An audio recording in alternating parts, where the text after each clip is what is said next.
So as a child, in my toy box of toys that I had as a kid was many Star Wars action figures, G.I. Joe, Transformers, Thundercats, so many of the 80s toy lines that were absolutely a huge part of my childhood. So as an adult collector, in the toy lines that I've collected as an adult since 1994 to present, started off with Star Wars. After that, I started collecting other toy lines such as G.I. Joe and Thundercats and He-Man. And there are so many different toy lines that we've collected now, that I collect now. But primarily, it's always been Star Wars is my number one, probably G.I. Joe is my number two, Transformers is my number three. Overall, huge portion of my life, as you can tell behind me, is dedicated to Star Wars. So I very first started collecting in 1994 when my best friend at the time was working with me in construction. We were driving home from a construction site one day. We both collected as kids. He collected comics and I collected toys. And so we just decided, what the heck, let's stop by a comic store. And so we stopped by a comic store on our way home and went in, and it was right when the new Star Wars figures were coming out, late 1994. And I was looking on the wall thinking, what in God's name is that? So I didn't think too much about it. And then about a week goes by and we were at another lunch in a mall, and we decided there was a KB Toys. So we just decided, what the heck, let's check KB Toys and see if anything at KB Toys has got anything, worthwhile to check out. So we go in there and all the new Star Wars toys were in there. There it went. I went right back into my childhood collecting and started collecting new Star Wars. After that, started, getting into vintage probably 2 or 3 years later, and then slowly went into mint and packaged items, probably 1996-ish, and then carried on after that. As far as being a completist, at first, yes, especially with newer Star Wars that were coming out at the stores. I had to have one of everything, one of every ship, one of every toy that came out.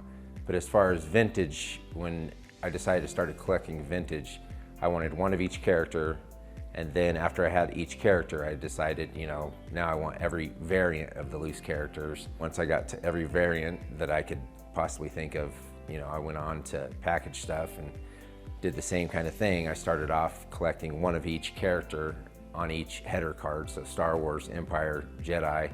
After I got all of those, years later, is when I started collecting one of each character on each front card, and then so on and so forth. And then you start collecting, after you get all those, you start collecting one of every offer on the front. And after I got all of those, then I started collecting every back offer. So it just goes on and on and on for a lifetime of collecting. So as far as grading goes, most of my collection right now is graded, but almost all of it was raw when I bought it, meaning not graded, and I sent it in myself to get graded. So many years went by when I first collected, and then the grading company came out in, I believe, 2002. And so I didn't even start sending stuff in at that time until Tom Derby bought the company and put it in Georgia. And then I trusted Tom, so I started sending stuff through Tom. And that's how I started getting my items graded. But most everything I've ever bought, I rarely buy graded. I always buy it already ready to be graded, just because I've got to be able to look at it and know that if I think it's good to be graded, then it's good. But anymore, if I see anything or saw anything that was already graded, I had no problem buying it graded. It's just so tough now to find quality items. So early on in collecting, it was a lot easier to find more mint-shaped figures. You'd show up even to a local toy convention that would be very small, but there would be, this is 25 years ago, there would be hundreds of really nice items everywhere. You just had to start looking at each individual item and thinking, what kind of flaws do these have? So even before grading, I was looking at the best piece I could possibly put in my collection. So if it meant, the clearest bubble or the nicest card or everything to be factory sealed, whatever it was, I just had to start looking at each piece. And at that time, this was before eBay even, it was still tough because you just kind of, if you didn't see it before, you just had to get it. So way before eBay and grading, you just kind of had to buy whatever you could find if you didn't have it in your collection. You would have to educate yourself on what you were purchasing because there wasn't enough information out there. It was almost fresh to you unless you knew somebody that had been collecting longer than you. Condition-wise for myself, for my collection, if it was visually nice looking, even though I felt it would grade a little lower, say something was a defect on the back side of the package, right? But on the front of it, it looked great and I knew it was a super rare piece, that I would go for. But if it was super low quality, just beat up, even if I didn't have it, I've passed on it many a times. The majority of my collection all looks, at least it looks equivalent to each other, right? Some is a little bit lower, some's high, but it all kind of meshes together. I've been after a vinyl Cape Jawa on an Empire card for years, and I've had a chance to buy it probably 4 to 5 times. And every time it's a very, very low grade. And I'm just not gonna invest into it myself. They're very expensive to begin with, but it's just not gonna look nice next to the rest of my pieces. It's gonna look beat up, and it's just something I've always fought with, you know, visually to not put in my collection something that's beat up no matter what it is. As far as favorite pieces from my collection, one of my favorite Star Wars pieces of all time is the AT-AT Walker. That's something I remember heavily as a kid. I remember opening that on Christmas with my dad. I've even got a picture of it, you know, when I was a kid opening the AT-AT Walker. It's always been one of those like iconic toys I always felt was like over the top. Even now, I mean, they still just reproduce the same item over and over. Anything Boba Fett, that's a huge thing that I've loved. But just overall, I don't really have a favorite as far as singular. I love the majority of all of them, you know. I mean, when it comes to like, let's say Prune Face or Maydeen or things like that, maybe not as much. And that might offend a couple guys that collect just that, but I'm just saying, I love pretty much all of them as a whole. One story that was really huge in my collecting time was I grew up in the same house that my mom still lives in. And at the time, my son was 10 years old, and we dropped him off and my daughter off for date night, my wife and I did. And we decided to go ahead and go to dinner. And so in the middle of dinner, I get a text message from my son. And then in the text message, he's just holding in his hand a Lion-O from the Thundercats line. And I was like, oh my God, I don't have any childhood toys of my own because they all got given to Goodwill. So when he's holding that, I was thought, man, finally, there's something. I mean, I looked through my parents' house, the attic, everywhere, couldn't find anything. I found a card back, actually. That was the only thing I ever found. As soon as he sent me that picture, I was like, wow, he's 10 years old. I was probably 10 when when my mom had bought that piece for me. And then he found it when he was 10. So that's just a really, you know, that'll be a piece that I keep with me for life. So many people think, you know, they always think, oh, it's gotta be, you know, some rare Star Wars, it's gotta be something crazy, but it's the story behind that. And that's, you know, that's so much more meaningful to me than any of them. So the most elusive pieces, to be honest with you, are probably the Lily Ledy collection. It took years for me to put them together, primarily because it was a condition thing, first of all, right? You can't find them in the same mint condition you can the American collection. There's just way fewer of them. And if you can find them, the good thing about it is when you put them all together, the condition of them all kind of match. There's not really like, you're not looking at some high-end ones and some low-end ones. It's kind of, they're all very similar condition. But as far as elusive, I mean, it took, you know, I wanted to collect them probably 15 years before I did, but had no, you know, you'd never even see them, you know, and even the collection I have now, all was privately bought between 2 guys that had collected most of their lives, and one of them had half of them, the other one had the other. But like one guy had, you know, like Boba Fett in his collection, right? But the first guy had already said, look, I've got 30 of the 50 of them. There's like 50. And he says, I have 30 of them. He's like, but I don't have the others. He had them in his personal collection. So we had to wait years for the other guy to decide he wanted to sell his collection. So once he decided, then I went ahead and did the deal and bought the 30 and then proceeded getting the rest of them from the other guy, which took about 1.5 years, but finally being able to put together the whole entire set, minus I'm missing one piece, the Leia Bestman, but super, super, super rare, super difficult, especially to find factory sealed. The one big thing about Lily Ledy's is they're so tough to find sealed that so many guys just accepted a reseal on those, right? So, because the reseal still looked, I have a couple, like I have a Burgundy Cape squid head, you know, that's on a resealed card just to have it on display, right? Where, you know, there's probably 2 in existence that are factory sealed, maybe. You know, I know that Luis Gomez is the one who has the majority of them. He has every single thing factory sealed, but there's probably maybe 1 Bib Fortuna, 1 squid head other than that factory sealed out there, but extremely rare, extremely elusive. I've never seen them in person other than in his collection. Collecting Star Wars over the years, as far as my love for the movies when I grew up with it, and then started to collect as a kid, and then collecting as an adult, I actually grew even more fond of Star Wars as I became older, because I loved being able to have more income to be able to buy these things and pursue, you know, it's like a lifetime of treasure hunting.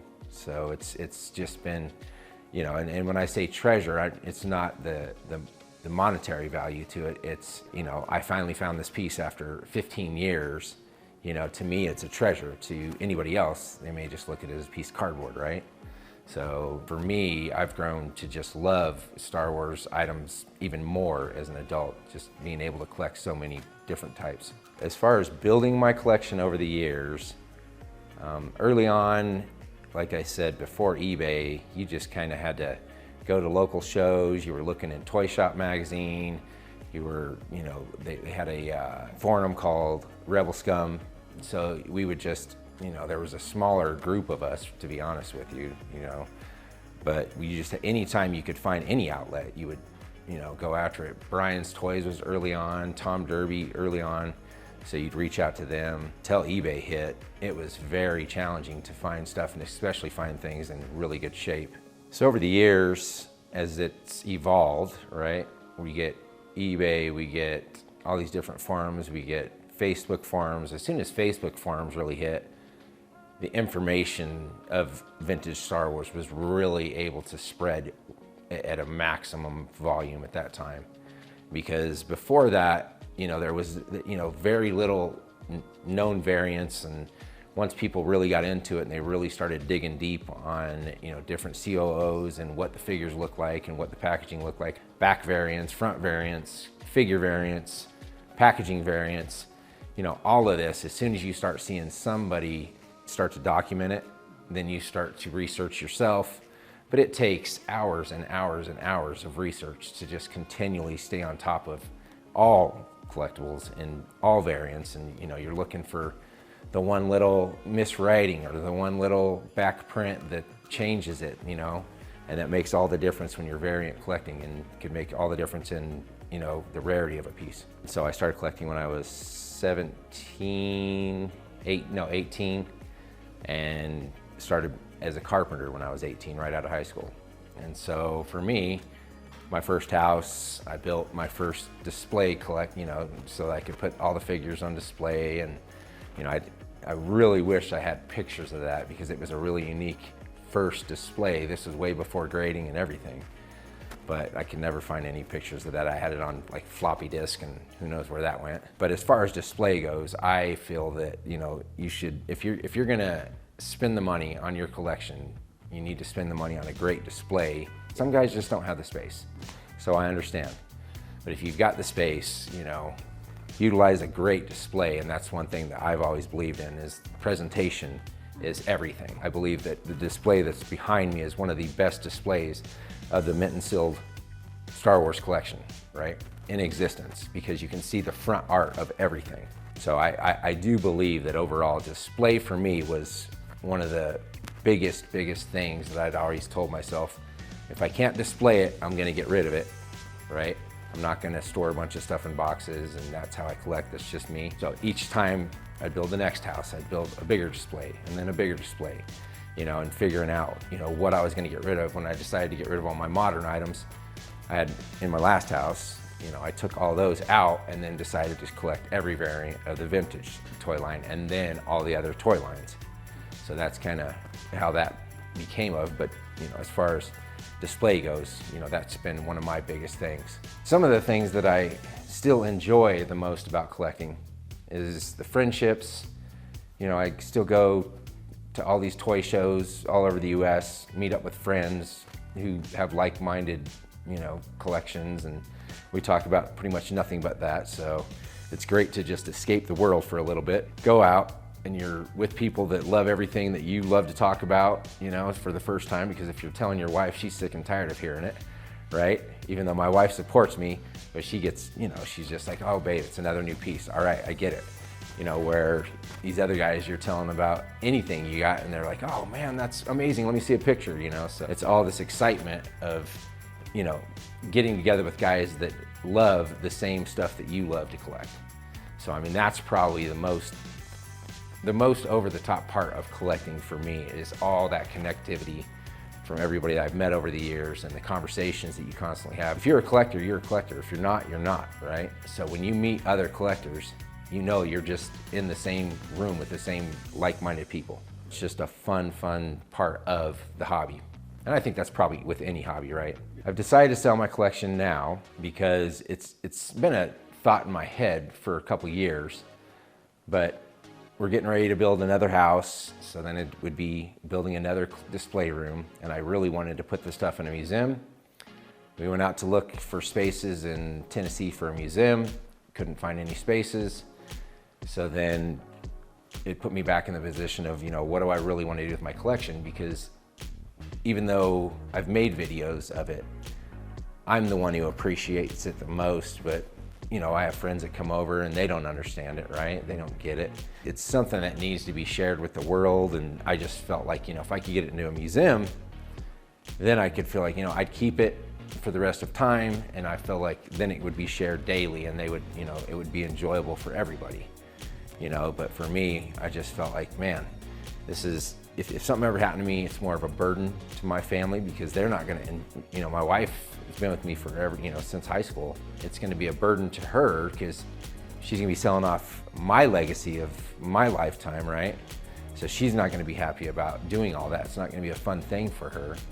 And so then I decided, I was talking to another collector who, he's older than I am, but collects different things, and his daughter and I were talking, and we were just, she was saying, my dad says when he's passed away, just do whatever you want with it. And I was like, man, I would love to see my collection get passed through the whole world to different people and know who, got this piece and this piece and that piece, and be at peace with knowing that it's dispersed to the entire world, one piece at a time, and it'd be a fun journey, and that's part of this journey of collecting. So when thinking about selling my collection, years ago when Hake's auction first came out, and they sold a guy's collection at the very beginning, because there really wasn't an auction house at the time selling toys, right? Toys weren't, in my opinion, probably big enough yet. When Hake's decided to sell one guy's collection, and they did really well and represented him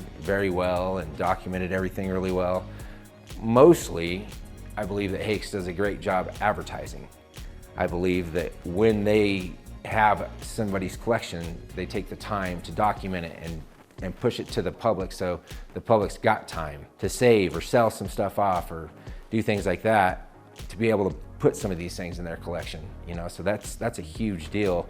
But and I had ran into Kelly probably 6 years ago, and we didn't even know each other, but I told him at the time, I said, hey, one day, I think you guys do a great job with Star Wars collectibles as a whole. I said, one day, if I ever decide to sell my collection, I'm gonna give you a call. So that just happened to happen, a couple weeks ago, and I made the decision, which blew my wife away more than anything, because she was like floored, but I finally came to the decision after years and years and years of collecting to do it and then go with Hake's, and I do believe that Hake's is the right company for collectibles that are in this caliber and also, action figure related.